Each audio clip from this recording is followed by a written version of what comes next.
J'ai donc été contaminée par ma femme légitime. C'est une histoire vraie, contaminée de quoi et comment, suivant cette histoire qui nous vient de l'Europe. Ça nous vient direct de l'Europe, alors suivant vraiment cette histoire, ça fait très mal, mais on n'a qu'à raconter pour pouvoir donner les idées aux autres, donc pour pouvoir aider la population ou la communauté. Il y en a aussi qui vivent dans la même situation mais qui ne savent pas comment s'en sortir. Mais vous allez vous en sortir comment? Ça, c'est une question, question mark. Alors, restez branchés pour suivre cette histoire qui va peut-être aider une personne. Alors, si vous êtes là pour la première fois, je n'hésite jamais de vous dire abonnez-vous. Je vous demande de vous abonner massivement, n'est-ce pas, de partager aussi la vidéo. Comme j'ai toujours l'habitude de dire, cette vidéo ne peut ne pas vous aider, mais ça peut aider une autre personne. Ça peut aider votre voisin, ça peut aider votre connaissance, ça peut aider une autre personne par entière. Donc, c'est important de partager, avoir cet esprit-là de partage. C'est important. Merci beaucoup d'être là. Salut à tout le monde. Je commence avec mon histoire. Un homme qui a souffert en Afrique et il est allé en Europe. Il a vu sur les réseaux sociaux une belle femme qu'il a plu. Donc, il a commencé à parler à cette dame, à cette demoiselle, jusqu'à ce que la relation était bien assise et du coup, l'homme s'est décidé d'aller épouser cette femme en Afrique. Vu qu'il a vécu une vie, vous savez comment ça se vit en Afrique, il a quand même souffert avant d'aller en Europe. Alors, il s'était dit qu'il ne peut pas faire du désordre dans sa vie, c'est-à-dire que touche à tout par-ci, par-là. En tout cas, il ne peut pas le faire jusqu'à ce qu'il trouve une femme de sa vie. Et puis, il va faire, vous comprenez de quoi je suis en train de parler. C'était un homme sérieux. Bref. Alors, la rencontre de réseaux sociaux, d'un réseau social, il a trouvé une fille qui était apparemment polie. Il a commencé à parler à cette fille, c'était une femme déjà. Donc, il a commencé à parler, ils se sont parlé jusqu'à ce que la relation devienne sérieuse. Et puis voilà, l'homme descend en Afrique pour aller épouser. Il a épousé la dame et l'a ramenée en Europe. Ils ont fait l'arrangement, tout était bien et ils sont partis en Europe. Avant d'aller en Europe, quand il est descendu au Congo, je cache le nom, quand il est descendu là où il est allé épouser la femme en Afrique, donc il avait demandé à la femme de faire le test, de faire le dépistage volontaire. Donc ils se sont rendus à l'hôpital, ils ont fait le dépistage volontaire tous les deux pour savoir leur état sérologique. Donc ils étaient bien tous les deux. Alors, ça a donné confiance à l'homme. Du coup, ils se sont mariés et tout. Ils ont trouvé tout ce qu'il fallait pour aller tous les deux en Europe. En fait, c'est l'homme qui est parti et puis la femme est venue rejoindre l'homme en Europe. Du coup, ils sont restés pendant quelques années. Ensemble pendant 5 ans. Ils n'ont pas eu leur premier enfant. Ils ont eu qu'un enfant seulement. Alors, après ces 5 ans-là, il a commencé à constater que sa santé ne répondait pas trop. Sa santé ne répondait pas bien. Alors, il s'est décidé d'aller à l'hôpital pour se faire examiner. Il est arrivé à l'hôpital, on lui a demandé de faire tous les examens généraux. Il a fait l'examen et tout. Ils ont constaté que le type était atteint du VIH. Comment cela est-il possible? L'homme ne pouvait pas le croire parce que il connaît sa conduite très bien et il avait de doutes que sa femme puisse faire une chose qui pourra nuire leur famille. Ils sont doutés. Il a demandé au docteur de reprendre les examens. Le docteur a dit: je suis expérimenté dans cette affaire, dans cette matière, je sais pas. Alors, je vous dis que vous êtes atteint du VIH. Alors, lui ne reconnaît qu'une seule femme. Il a dit au docteur: je sais pourquoi je suis en train d'insister, parce que je ne connais aucune autre femme que ma femme à la maison. Alors le docteur a dit: vous pouvez aller faire les examens ou allez-y parler avec votre femme parce que je pense que il doit y avoir quelque chose. Quand il est arrivé à la maison, il a posé la question à la femme: est-ce que tu vois quelqu'un autre que moi? La femme commence à dire: mais pourquoi tu me poses cette question? Est-ce que c'est normal? Je suis ta femme, comment tu peux dire de telles choses? Comment tu peux me poser de telles questions? C'est pas possible et tout. L'homme dit: écoute, il s'agit de ma vie qui est entre la vie et la mort, parce que je suis entre les deux. Tu me dis la vérité, parce que moi personnellement, depuis que j'étais eu et avant même que je ne vienne t'épouser, je m'étais décidé moi-même que je ne peux pas prendre une femme jusqu'à ce que je me marie. Et toi et moi, nous sommes allés faire le dépistage au pays. Tu as vu, on a tous vu que tout était bien parfait. On a eu notre premier enfant ici en Europe. On n'a pas voulu avoir un deuxième parce que on est occupé, on doit prendre du temps. Et quand on a eu notre enfant, si à ces moments-là, on avait de problèmes, les docteurs allaient nous dire que nous sommes atteints et ils devaient protéger l'enfant. Mais tout était normal. Tu me dis, qu'est-ce qui s'est-il passé? Alors, quand l'homme a parlé de tout ça, la femme a commencé à pleurer. Dire la vérité à l'homme. Elle a dit à son mari qu'un jour, elle était allée faire des shopping. Elle a rencontré quelqu'un qu'elle connaissait avant. C'était son ex. Et du coup, ils s'étaient séparés comme ça. Son ex a été envoyé brusquement en Europe. Donc voilà, c'est comme ça que c'était passé.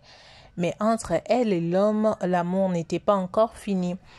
Quand ils se sont croisés dans le supermarché, l'ex était en train de faire ses achats et elle aussi faisait ses achats.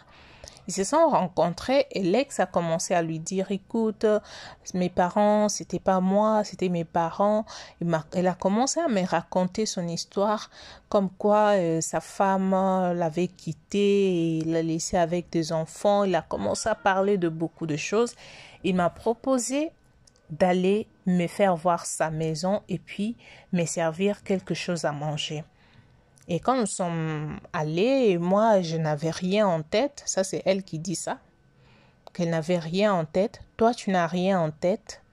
Tu es une femme mariée.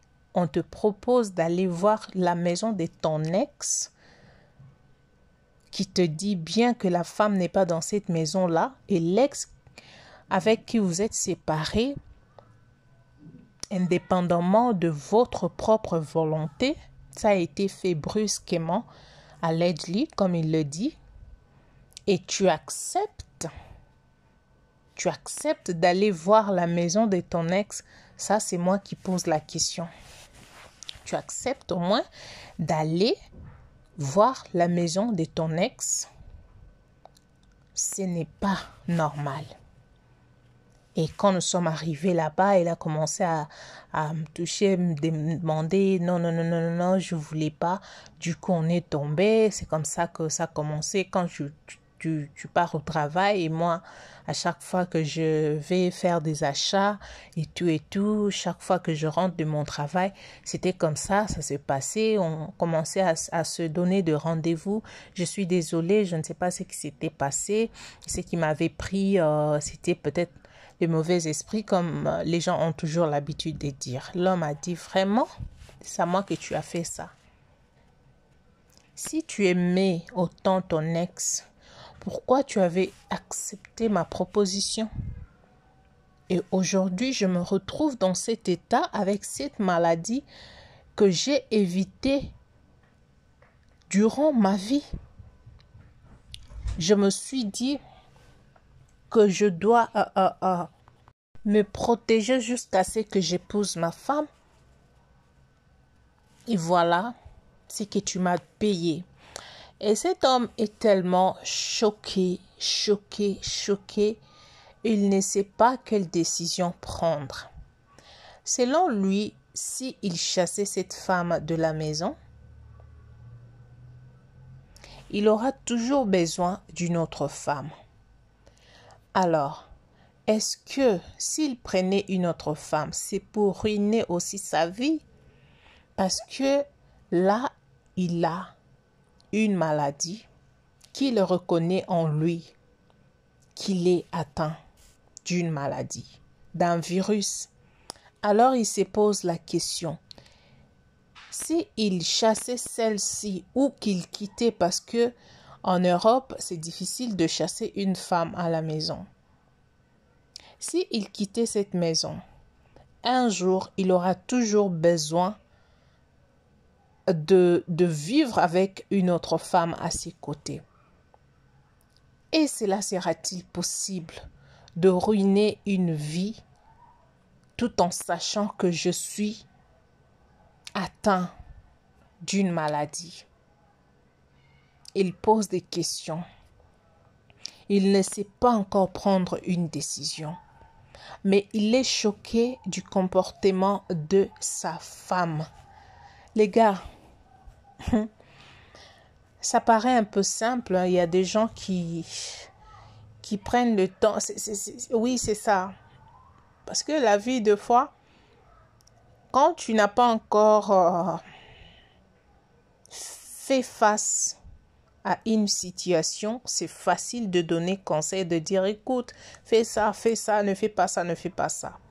Mais quand tu fais face à une situation, un problème qui t'arrive comme ça, deux fois, ça fait perdre. Tu ne sais plus quoi penser, tu ne sais plus quoi faire, donc tu es perdu comme ça.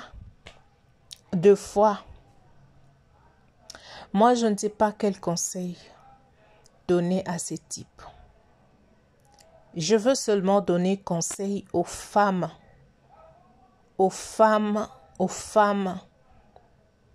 Si vous savez bien que vous n'êtes pas encore prêt pour vous marier, prenez votre temps de faire vos bêtises comme vous êtes habitués. Parce que ça, c'est la version de la femme qui dit que c'était son ex et qu'ils s'étaient séparés indépendamment de leur volonté. C'était la famille de l'homme qui avait fait que l'homme puisse aller en Europe. Et si cet homme-là t'aimait autant, pourquoi il ne t'avait pas dit que je suis en train de partir en Europe pour ça? quand la proposition est arrivée, il est parti si vite sans te dire au revoir. Et là, il te trouve dans le bras d'une autre personne. Pendant qu'il était en Europe, il ne t'a jamais appelé pour te dire que je suis dans telle ville, je suis dans tel pays, tel pays. Il n'a jamais fait ça. Alors quelqu'un qui ne t'a pas connu, qui t'a rencontré sur le média, cette personne a eu la bonne volonté de te faire venir en Europe. Et tu vas en Europe, tu rencontres cet aventurier qui t'a abandonné sans te dire même au revoir. Et ces bandits qui te proposent, qui te ment comme ça, qui te dit non, non, non, écoute, j'avais toujours de l'amour pour toi. Tu abandonnes la personne qui s'est sacrifiée pour toi,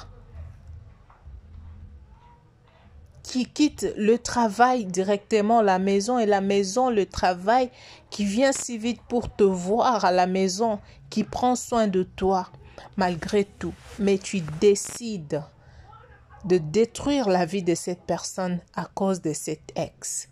Est-ce que seras-tu à mesure de faire face à cet homme qui est dans la maison? Parce que là, il ne sait pas quelle décision prendre. Est-ce qu'il doit quitter la maison? Il se dit s'il quittait la maison, peut-être qu'il va aller détruire la vie d'une autre femme. Pourquoi? Parce qu'il aura toujours besoin d'une femme à ses côtés. Mais mon frère, quelqu'un qui t'a déjà fait ça, ça dépend de ta décision, hein. Ça dépend de ta décision. Mais si seulement faut poser la question, et t'as pas trompé une fois, elle a eu plusieurs fois de te tromper, je ne pense pas que c'était seulement son ex là. Je ne pense pas. Donc, elle est capable de faire encore pire que ça. Donc, la vie, c'est un cadeau de Dieu. Si tu ne veux pas te préserver, donc tu vas mourir avant même ton temps, avant ton heure. Parce que cette maladie-là, il y a des médicaments à prendre. Oui, tu peux prendre des médicaments et survivre pendant plusieurs années avec cette maladie. Mais si tu vis sous pression avec cette maladie, tu risques de quitter ce monde avant ton heure.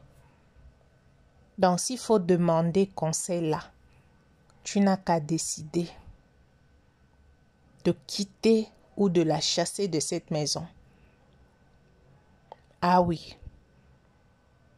Donc, la femme, si tu sais que tu n'es pas prête, ne te marie pas. Ne te marie pas. Parce qu'il y a des femmes comme ça.